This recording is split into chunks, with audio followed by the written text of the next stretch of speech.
seja muito bem-vindo a esse vídeo, onde eu estou te apresentando o livro do Stephen Covey, Os 7 Hábitos das Pessoas Altamente Eficazes. Cada um dos hábitos eu estou apresentando num vídeo individual para que você conheça um pouquinho mais profundamente.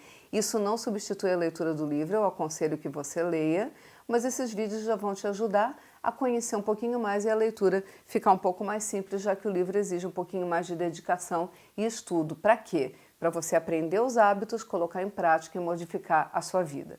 E o hábito que eu vou apresentar hoje é o hábito 3, primeiro o mais importante.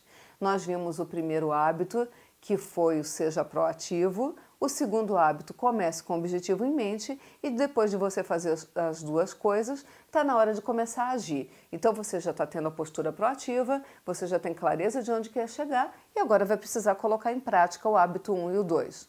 E o hábito 3 é exatamente o lado prático do hábito 1 e 2, porque quando você define o mais importante, você está definindo por onde você vai começar a agir. E as pessoas se perdem muito na administração do tempo, na definição de tarefas, porque elas se metem em milhares de coisas, querem fazer tudo ao mesmo tempo, muitas vezes perdem tempo com coisas que não são prioritárias, entre elas navegar nas redes sociais, WhatsApp, e-mail, Facebook, YouTube e várias outras coisas, e aí ela deixa de lado o mais importante e no final do dia descobriu que não deu tempo, que o dia passou e ela não aproveitou. E como é que a gente modifica esse hábito? Organize e execute conforme as prioridades. E aí existem maneiras das pessoas se organizarem em relação ao tempo. Existe uma primeira geração aí que se organiza através de bilhetinhos e listas. Isso é um jeito de organizar o tempo, é melhor do que não ter jeito nenhum, mas não é o mais adequado. Aí algumas outras pessoas que dão uma melhorada aí na maneira como planejam a vida, começam a trabalhar com calendários e agendas. Já é melhor do que ficar anotando bilhetinho, espalhando por tudo quanto é canto e perdendo. Então você pega o teu calendário, você pega a tua agenda e você anota o que você vai fazer. Ainda não é o ideal. As pessoas que amadurecem um pouquinho mais em matéria de planejamento e administração do tempo são caracterizadas pelo estabelecimento de metas e planejamento diário. Então você tem metas a alcançar e você planeja diariamente de que forma você vai alcançar cada uma dessas metas. Isso é bem mais interessante do que as maneiras anteriores, mas ainda não é o ideal. E a quarta forma de você administrar o teu tempo e planejar o mais importante é caracterizado pelo gerenciamento da pessoa e não do tempo. Ou seja, você sabe qual é o teu propósito de vida, você sabe quais são as coisas que você quer realizar, você vai inclusive gerenciar pessoas à sua volta para que isso seja possível e vai se autogerenciar para priorizar o que realmente é mais importante na sua vida. E para que isso fique bastante prático, eu vou te apresentar a matriz do gerenciamento do tempo, de que maneira Covey nos ensina a lidar com o tempo de tal forma que você faça primeiro o mais importante. Então ele divide as tarefas da seguinte maneira: existem tarefas que são urgentes e existem tarefas que são não urgentes. Existem tarefas que são importantes e existem tarefas que são não importantes. Isso vai dar 4 quadrantes: urgente e importante, urgente e não importante, não urgente e importante, não urgente e não importante. Vamos entender cada uma delas. Covey diz o seguinte, que no quadrante 1 estão as atividades urgentes e importantes. Que atividades são essas? O que é urgente e ao mesmo tempo é importante? São atividades como crises, elas são urgentes e são importantíssimas de se resolver, os problemas urgentes que surgem no teu dia a dia, os projetos com data marcada, então o projeto é muito importante e ele é muito urgente, a data é marcada e provavelmente a data está curta e você tem que fazer. Isso é o urgente e o importante. É o que a gente chama de apagar incêndio. O incêndio não dá para adiar, ele é super urgente e ao mesmo tempo ele é super importante, você não pode simplesmente desconsiderar. Aí depois disso tem o quadrante 2. O quadrante 2 é caracterizado pelas atividades não urgentes e importantes. Então, elas não são urgentes, elas podem esperar, mas elas são bastante importantes. O que são elas? A prevenção de problema, prevenção de doenças, a prevenção é muito importante. Agora, ela não é urgente, você pode adiar um pouquinho para fazer. Além disso, desenvolvimento de relacionamento. Relacionamentos no mundo atual, no século XXI, é o que você tem de mais precioso. Isso é urgente? Não, não é urgente. Você pode adiar 1, 2 dias, uma semana para construir novos relacionamentos, mas é importante. Outro exemplo é a identificação de novas oportunidades. É urgente? Não, você pode esperar um pouquinho para achar novas oportunidades profissionais, por exemplo, mas é muito importante. E além disso, o planejamento da tua vida e a recreação, os momentos de lazer. É urgente? Não, não, não é urgente. Dá para adiar um pouquinho. Agora, é importante, é fundamental. Aí nós temos as atividades do quadrante 3. O que é isso? São as atividades urgentes e não importantes. Por que ela é urgente? Porque ela está chamando a tua atenção na marra. Agora, ela é importante? Não. Ela não vai fazer nenhuma diferença na tua vida. Aí alguns exemplos. Interrupções, elas são urgentes porque a pessoa está te interrompendo na hora e às vezes está interrompendo por uma coisa que não é importante.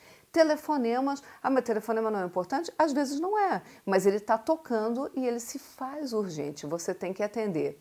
Relatórios e correspondência, tem relatório que é extremamente urgente, que você tem que confeccionar de uma vez, e muitas vezes é relatório que não é importante, é só uma burocracia.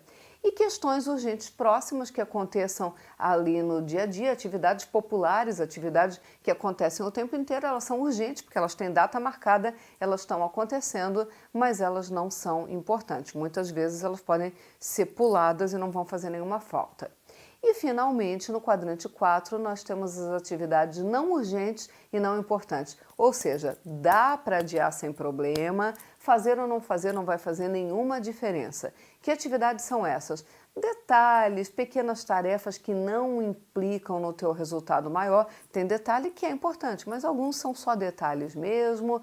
Correspondência que não está trazendo nenhuma novidade, perdas de tempo que você utiliza, por exemplo, tempo que você fica no Face curtindo foto e olhando foto de amigo e lendo piadinha, aqueles e-mails de mensagens que vem no PowerPoint, são lindas, mas é urgente? Não, não é urgente, é importante? Não, também se não tivesse visto não ia mudar a tua vida. Há algumas atividades agradáveis, elas não são urgentes e talvez não são importantes, algumas são bastante importantes, mas outras são só perda de tempo mesmo, de repente ficar jogando lá joguinhos do Facebook, é agradável, mas não é urgente, não é importante. Telefonemas inúteis, tempo que você passa no telefone que não está agregando nada, isso também não vai fazer nenhuma diferença. O que o Covey sugere? Olha, quadrante 4, se você puder eliminar da sua vida, elimina, porque ele é perda de tempo e tempo bastante importante. E qual é o quadrante mais importante que você deve se dedicar? Lembra de qual é o nome do hábito? Primeiro, o mais importante. Então, o quadrante principal é o quadrante 2, ou seja, você vai fazer as atividades importantes e não urgentes.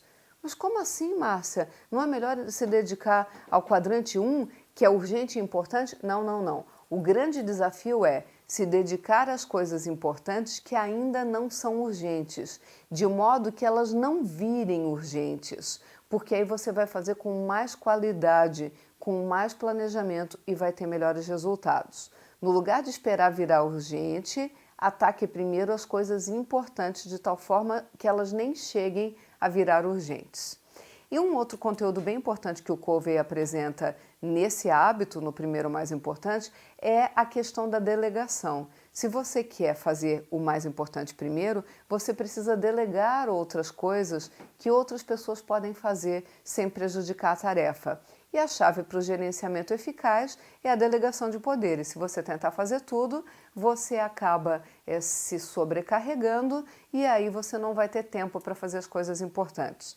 E como é que funciona a delegação? Existem basicamente 2 tipos. A delegação restrita, onde você diz o que a pessoa deve fazer e exatamente o como, o passo a passo. Ela é muito indicada quando a pessoa para a qual você vai delegar ainda não está muito preparada ou é imatura para aquela tarefa. E temos a delegação administrativa, que você vai dar amplos poderes, não só para a pessoa cumprir a tarefa, como para ela encontrar a melhor maneira de cumprir. E essa delegação Covey sugere que você faça com pessoas que estão mais maduras, mais preparadas para tomar as melhores decisões. Isso vai te fazer ganhar tempo de qualidade para se dedicar às tarefas mais importantes. Lembra aí, então, primeiro o mais importante. Quando você conseguir colocar em prática o seja proativo, o comece com o objetivo sempre em mente e o primeiro o mais importante, você alcançou a tua vitória particular, você alcançou a tua independência. Ah, você está pronto? Não, não, não, não. Você chegou no meio do caminho. A partir do vídeo de amanhã, você vai aprender os próximos hábitos que vão te ajudar a caminhar para a vitória pública, para a tua interdependência. Então vai praticando esses 3 hábitos, deixa aqui teus comentários, compartilha o vídeo, coloca aí o curtir se você gostou e amanhã a gente se encontra para ver o hábito número 4. Até lá!